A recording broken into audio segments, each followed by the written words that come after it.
사랑하는 하나님, 하나님께서 저희들에게 하나님을 찬양할 수 있는 거리들을 주시고 우리 주님을 높여드릴 수 있는 거리들을 허락하여 주시니 감사합니다. 우리가 주님과 함께 걸어가는 삶의 모든 과정들마다 하나님, 우리가 주님과 같이 걸어간다는 것을 기억하게 하시고 주님, 하나님께서 저희들의 마음에 항상 겸손함을 하나님 가지고 살아갈 수 있는 하나님의 사람이 되게 하여 주옵소서. 주님, 하나님께서 우리에게 정말 우리 주님께서 소원하시는 그 겸손함들을 가지고 있음으로 인해 하나님이여 언제나 우리 주변에 일어나는 모든 일들 속에서 내 주님을 드러내며 살아가는 하나님의 사람 되게 하여 주옵소서. 모든 말씀 우리 주님 예수님 이름으로 기도드립니다. 아멘. 하나님께서는 우리에게 주시는 말씀 함께 읽습니다. 사무엘상 9장 15절부터 27절까지의 말씀입니다. 사무엘상 9장 15절부터 27절까지의 말씀입니다. 사무엘상 9장 15절부터 27절까지의 말씀 우리 같은 목소리를 읽도록 합니다. 함께 읽도록 하지요. 시작. 사울이 오기 전날에 여호와께서 사무엘에게 알게 하여 이르시되 내일 이맘때에 내가 베냐민 땅에서 한 사람을 내게로 보내리니 너는 그에게 기름을 부어 내 백성 이스라엘의 지도자로 삼으라. 내 백성을 블레셋 사람들의 손에서 구원하리라. 내 백성의 부르짖음이 내게 상달되었으므로 내가 그들을 돌보았노라 하셨더니 사무엘이 사울을 볼 때에 여호와께서 그에게 이르시되 보라 이는 내가 내게 말한 사람이니 이가 내 백성을 다스리리라 하시니라. 사울이 성문한 사무엘에게 나아가 이르되 선견자의 집이 어디인지 청하건대 내게 가르치소서 하니 사무엘이 사울에게 대답하여 이르되 내가 선견자이니라. 너는 내 앞서 산당으로 올라가라. 너희가 오늘 나와 함께 먹을 것이요 아침에는 내가 너를 보내되 내 마음에 있는 것을 다 내게 말하리라. 사흘 전에 이른 내 암나귀들을 염려하지 말라. 찾았느니라. 온 이스라엘이 사모하는 자가 누구냐? 너와 내 아버지의 온 집이 아니냐 하는지라. 사울이 대답하여 이르되 나는 이스라엘 지파의 가장 작은 지파 베냐민 사람이 아니니까 또 나의 가족은 베냐민 지파 모든 가족 중에 가장 미약하지 아니하니까 당신이 어찌하여 내게 이같이 말씀하시니까 하니 사무엘이 사울과 그의 사환을 인도하여 객실로 들어가서 청한 자 중 상석에 앉게 하였는데 객은 30명 가량이었더라. 사무엘이 요리인에게 이르되 내가 네게 주며 네게 주라고 말한 그 부분을 가져오라. 요리인이 넓적다리와 그것에 붙은 것을 가져다가 사울 앞에 놓는지라. 사무엘이 이르되 보라 이는 두었던 것이니 내 앞에 놓고 먹어라. 내가 백성을 청할 때부터 너를 위하여 이것을 두고 이때를 기다리게 하였으니 그날에 사무엘과 사무엘이 함께 먹으니라. 그들이 산당에서 내려 성읍에 들어가서는 사무엘이 사울과 함께 지붕에서 담화하고 그들이 일찍 일어날 새 동틀 때쯤이라.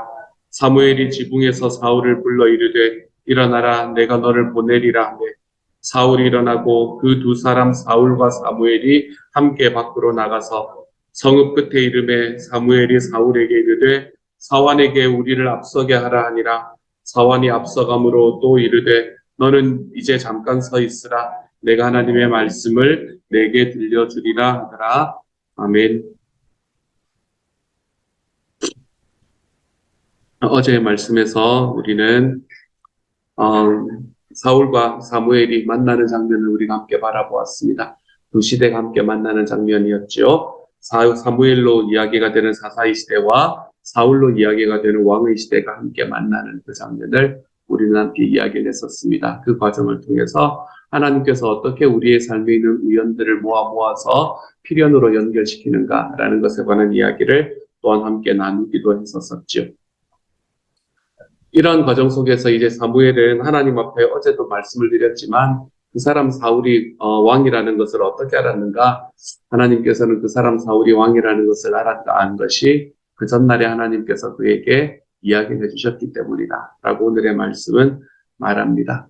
하나님께서 사무엘에게 너가 내일 한 사람을 만나게 될 건데 내가 그 사람을 이스라엘의 왕으로 세울 거다라고 하는 이야기를 이제 거의 전해주신 거예요. 그렇죠? 그랬더니 사울을 보자마자 그 사람이 이 사람이구나라는 것을 알게 되었었지요.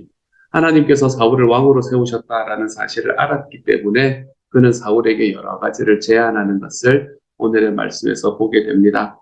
먼저 산당에 가서 함께 예배하자라고 이야기를 하지요. 사실은 사무엘이라는 사람과 사울이라는 사람의 이름값을 비교해 볼 때 이 두 사람은 그냥 같이 앉아서 예배하고 같이 앉아서 같은 자리에 앉을 만한 사람이 아니었었거든요. 하지만 그는 산당에 가서 함께 예배하자라고 사울에게 먼저 이야기합니다. 식사도 같이 하자라고 이야기를 하지요. 하룻밤을 같이 머물자라고 이야기도 합니다.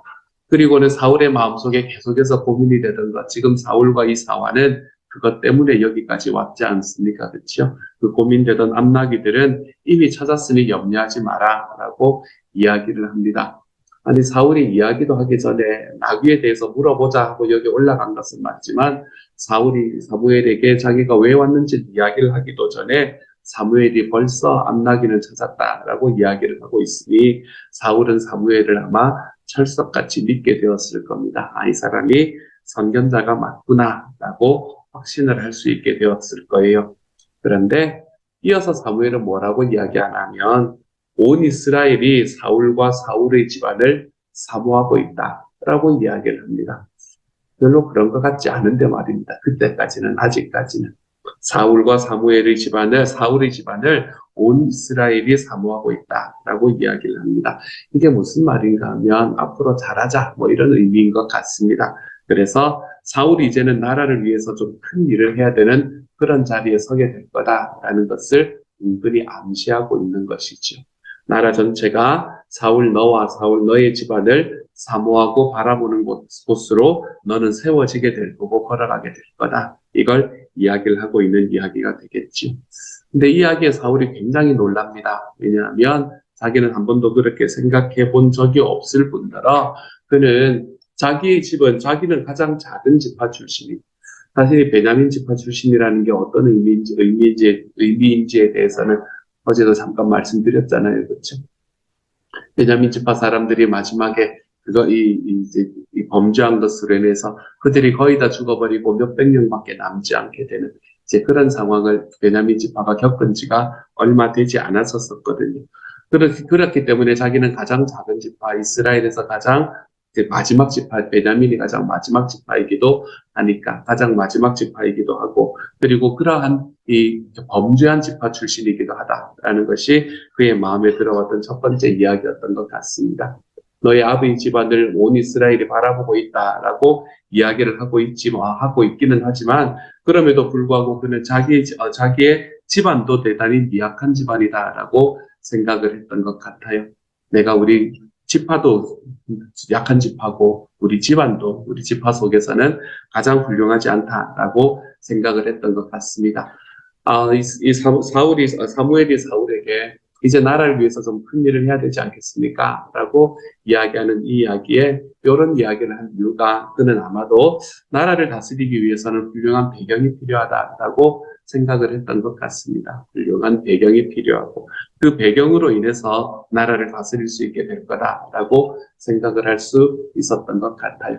나라 전체로 바라보면 그랬을 수도 있지만 그는 사실은 베냐민 지파에서는 굉장히 유력한 지파 출신이었던 것 같습니다. 성경도 우리에게 그렇게 이야기를 하고 있고요. 베냐민 지파에서 유력한 집안에서 자랐으니까 그는 아마 어릴 때 부족함이 없이 자랐을 거예요.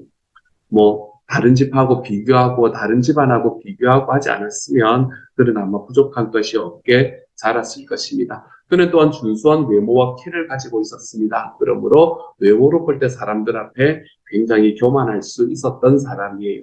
그런데 사울은 오늘의 말씀에서도 보듯이 내가 가진 것은 다 내 뜻대로 되어서 내가 원하는 대로 해서 내가 된 것이 아닙니다. 라는 걸 분명히 알고 있는 사람이었습니다. 사울은 대단히 겸손한 사람이었죠.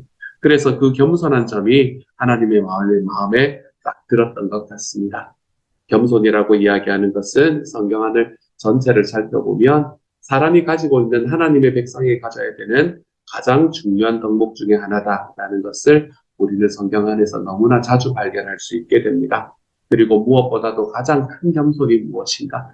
말씀은 우리에게 무엇보다 가장 큰 겸손은 내가 하나님 앞에 죄인 중에 괴수임을 인정하는 것이다. 라고 이야기하고 있는 것이지요. 내가 죄인이라는 것을 인정하면서 살아가는 삶. 내가 죄인인 것을 인정하는 삶을 살아갈 때 우리는 하나님께서 나에게 주시는 것이 얼마나 큰 은혜인가라는 것을 고백하게 됩니다. 우리가 우리의 삶에서 살아가는 모든 것들이 은혜입니다. 라는 것을 고백할 수 있게 될 때, 비로소 여러분, 우리는 우리의 삶에서 겸손해질 수 있게 됩니다. 내가 무언가 나의 힘과 나의 능력으로 얻었다. 라고 생각하는 순간, 우리는 겸손의 자리에서 물러설 수밖에 없게 되는 거지요. 우리는 우리의 삶을 최선을 다해서 수고하며 살아가야 됩니다. 그렇게 최선을 다해서 수고하는 삶이 맞지만, 우리는 그렇게 최선을 다한다고 하더라도 은혜가 없으면 이 모든 것이 헛수고라는 것을 인정하며 살아갈 줄 알아야 됩니다. 그리고 그 은혜가 없다면, 하나님께서 우리에게 주시는 은혜가 없다면 내가 결국에는 죄인 중에 괴수로서 이 세상에서 결국에는 죽음을 향해서 걸어가는 삶을 살아갈 수밖에 없다는 것도 우리의 삶에서 좀 깨닫고 살아갈 줄 알아야 되겠습니다. 그래서 우리가 오늘 살아가는 삶도 역시 은혜로 이끌어 주시기를 간구하는 삶을 살아갈 수 있게 되는 거지요. 하나님 앞에서 이렇게 우리의 마음이 겸손할 때 나의 삶에 일어나는 모든 것이 은혜입니다. 라고 고백하기 시작할 때 우리는 하나님 앞에 겸손할 수 있게 되는 것이지만 우리는 이 겸손을 하나님 앞에서만 취해서는 안 됩니다. 다른 사람들 앞에서도 겸손한 마음을 가져야 됩니다. 우리는 하나님께서 우리에게 보여주시는 그 모습을 그대로 살아가려고 노력하는 사람이 우리 한 사람 한 사람이기 때문에 우리는 하나님께서 우리에게 주시는 그 사람들을 향한 겸손한 마음도 가질 줄 알아야 합니다. 우리가 가지고 있는 겸손한 마음이라는 것은 나 자신을 내세우기보다는 다른 사람을 인정하며 살아가는 겁니다. 나 자신을 내세우기보다는 다른 사람을 인정하며 살아가는 것. 이것은 어디에서 드러나나 하면 내가 권위에 대해서 어떻게 생각하는가. 이것에서 다 드러나게 되어 있습니다. 우리는 항상 사람은 두 사람이 부딪히는 거잖아요. 그렇죠? 두 사람이 부딪힐 때 우리는 그 안에서 내가 권위에 순종하는가라는 것에 관한 이야기를 질문을 하다 보면 우리는 내가 겸손한 사람인가 그렇지 않은가라는 것이 딱 드러나게 되어 있습니다. 어떤 목사님의 이야기가 참 좋았는데요. 그분은 겸손은 자신을 억지로 낮추는 것이 아니라 자신에 대해서 덜 생각하는 것이다 라고 이야기를 하시더라고요. 억지로 자신을 낮추는 게 무슨 그게 의미가 있겠습니까? 그렇지? 하지만 그리고 그것이 무슨 그런 유익이 있겠습니까? 억지로 나 자신을 막 낮추는 것이 아니라 자신에 대해서 덜 생각하는 겁니다. 우리가 이 다니엘 금식을 해보면서 아셨겠지만 우리가 우리의 삶에서 나를 지금까지 딱 붙들고 있던 것들 이렇게 그것들을 좀 걷어내고 나니까 우리에게는 시간이 남게 되어 있거든요. 그리고 그 남는 시간을 우리는 성경을 읽는 시간으로, 기도하는 시간으로, 하나님을 묵상하는 시간으로 바꾸어가는 연습들을 우리가 다니엘 금식을 통해서 하게 되었지 않습니까? 하나님께서 우리에게 주시는 삶이 역시 마찬가지인 것 같아요. 우리의 삶에서 나를 덜 생각하게 되면 우리는 나를 덜 생각하는 만큼의 여유가 내 마음속에 남게 됩니다. 내 뜻을 이루어야지. 내가 가지고 있는 무언가를 해야지. 이거 자꾸 나를 생각을 하다 보면 거기에는 다른 것들이 들어올 수 있는 공간이 하나도 없어집니다. 그렇기 때문에 자신에 대해서 덜 생각하게 되면 그곳에는 마음의 공간이 남게 되고 그리고 그 공간이 남는 곳을 우리는 하나님과 이웃에게로 돌려볼 줄 아는 삶. 우리는 그러한 삶을 살아가는 게 바로 겸손한 사람의 삶입니다. 우리의 삶에서 정말로 나라고 이야기하는 이 나 중심의 삶에서 좀 벗어나서 우리가 하나님께서 우리에게 주시는 내 주변에 함께 머무는 주님의 사람들을 함께 한번 생각해 볼 수 있는 사람. 우리가 그러한 사람으로 자라나갈 때 이것이 바로 겸손이다라고 이야기할 수 있게 되는 겁니다.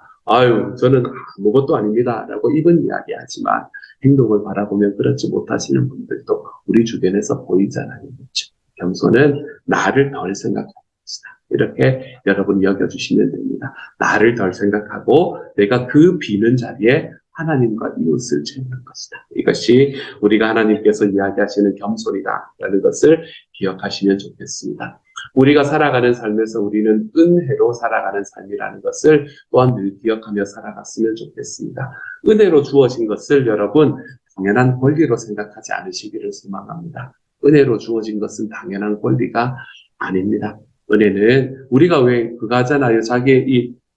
그게 계속되다 보면 그걸 당연한 권리가 계속되다 보면 그걸 당연한 것으로 여긴다라는 이야기를 우리가 듣기도 하고 하기도 하잖아요. 그렇죠?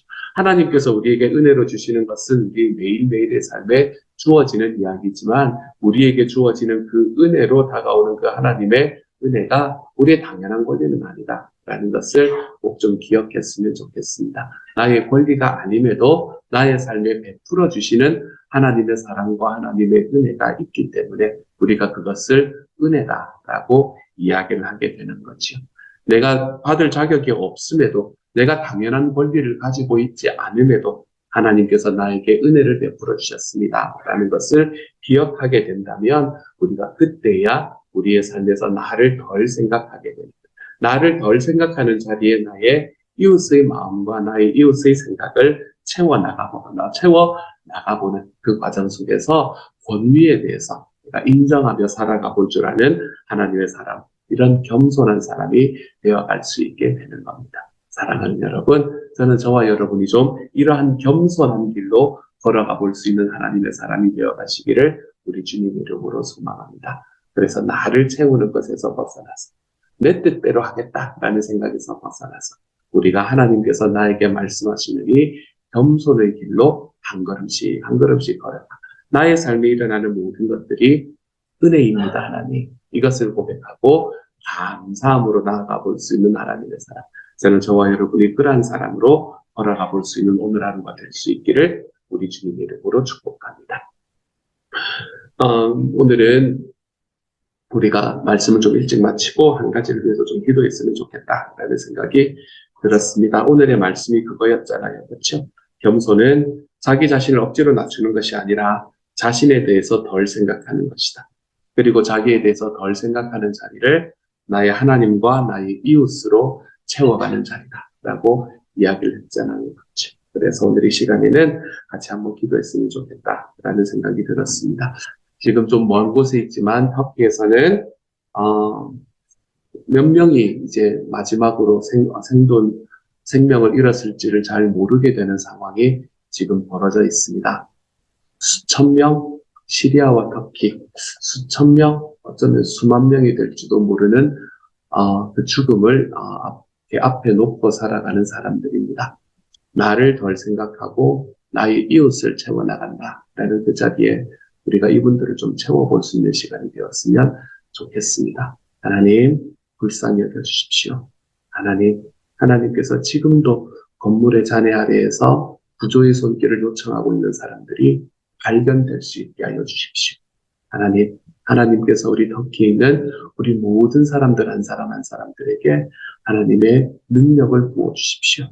그 나라가 하나님 이것에서 일어날 수 있는 힘을 하나님께서 허락해 주시고 지금 정말 힘들고 어려운 사람들에게 하나님께서 하나님의 위로와 하나님의 도움을 더하여 주십시오. 우리 시간 우리 터키를 위해서 그곳에서 죽어가고 있는 사람들을 위해서 지금 도움을 요청하고 있는 사람들을 위해서 시간 간절한 마음으로 한번 기도하며 나아가기를 원합니다. 같이 한번 기도하도록 하죠. 함께 기도합니다.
제가 한번 기도하지요. 사랑하는 하나님, 겸손은 나를 생각하는 것을 나를 생각하는 시간들을 좀 내려두고 하나님 그 자리에 다른 사람들과 하나님을 채우는 것이다. 사랑하는 하나님, 그래서 우리가 우리의 삶에서 나에게 이렇게 집중이 되어 있다 보면 하나님 내가 가지고 있는 것이 가장 큰 일인 것처럼 보이는, 그런데 하나님 지금 일어나는 모든 일들을 바라보면 그것이 가장 작은 일임을 고백할 수밖에 없는 주님, 하나님 눈앞에서 자기의 가족이 죽어가는, 하나님 건물이 잔해가 내려 무너져서 하나님이 어떤 사람은 빠져나오고 어떤 사람은 빠져나오지 못하고 하나님이 이미 20시간이 넘고 벌써 30시간이 되어가는 이 시간에 사랑하는 주님 도움의 손길이 하나님 그곳에 빨리 있도록 주님 도와주셔서 하나님이여 그곳에서 지금도 도움을 기다리고 있는 이들에게 하나님께서 하나님의 위로를 더하여 주시기를 소망합니다. 하나님의 도움을 더하시기를 소망합니다. 에베네셀의 하나님 도움의 돌이 되시는 하나님이 하나님 그분들과 함께 하여 주시고 사랑하는 하나님 그래서 지금도 하나님 도움을 기다리고 구조를 기다리고 있는 이들이 발견되고 구조될 수 있도록 하나님께서 도와주십시오.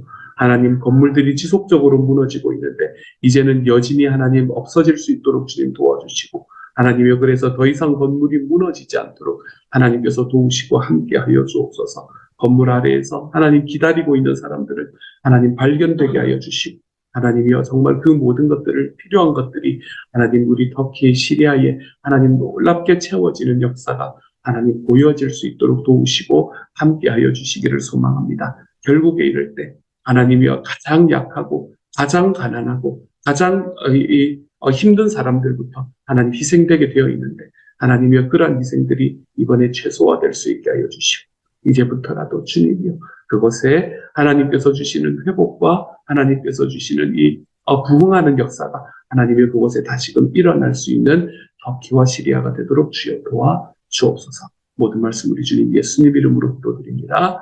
아멘. 하늘에 계신 우리 아버지여 이름이 거룩히 여김을 받으시오며 나라의 마옵시며 뜻이 하늘에서 이룬 것 같이 땅에서도 이루어지이다. 오늘날 우리에게 일용할 양식을 주옵시고 우리가 우리에게 죄 지은 자를 사하여 준 것 같이 우리 죄를 사하여 주옵시고 우리를 시험에 들게 하지 마옵시고 다만 악에서 구하옵소서. 대개 나라와 권세와 영광이 아버지께 영원히 있사옵나이다. 아멘.